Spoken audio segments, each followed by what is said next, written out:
बाप का खाली बिस्तर, बाप का खाली बिस्तर। रात का आखिरी पहर था।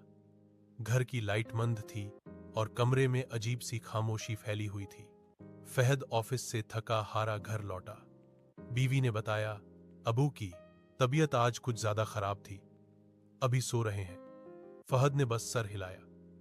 उसके जहन में काम था, फोन था, दुनिया थी। वह अपने कमरे में चला गया। कुछ देर बाद उसे ख्याल आया, चलें, अबू को देखाऊं। वह धीरे धीरे उस कमरे की तरफ बढ़ा जहां उसका बाप सोता था। दरवाजा खोला। बिस्तर खाली था। चादर तह की हुई थी। तकिया सीधा रखा था, जैसे कोई अभी अभी उठा हो। फहद ने आवाज दी, अबू। कोई जवाब नहीं। दिल में हल्की सी घबराहट उठी। वह किचन, सहन, बाथरूम हर जगह देखता रहा, कहीं नहीं थे। उसी लम्हे उसकी मां रोती हुई अंदर आई और कांपती आवाज में बोली, फहद, अबू को अस्पताल ले गए हैं। फहद के कदम लड़खड़ा गए। वह भागता हुआ अस्पताल पहुंचा। डॉक्टर बाहर आए। चेहरा गंभीर था। बस इतना कहा, हमें अफसोस है, फहद की दुनिया रुक गई।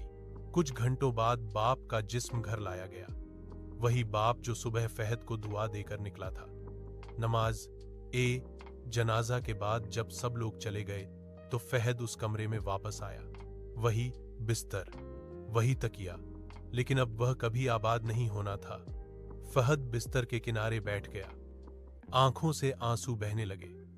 उसे याद आया जब वह बचपन में बीमार होता, अब्बू पूरी रात जागते थे। जब वह जिद करता, अब्बू खामोशी से मान जाते थे। और आज फहद के पास वक्त नहीं था कि वह बाप के पास बैठ जाता। उसने चादर को हाथ लगाया। वहां एक अजीब सी ठंडक थी। दिल से आवाज निकली, अब्बू, अगर मैंने थोड़ा वक्त दे दिया होता। लेकिन वक्त वापस नहीं आता। फहद ने पहली बार इस खाली बिस्तर को देखा और समझा, असल कमी जिस्म की नहीं होती, साया उठ जाने की होती है।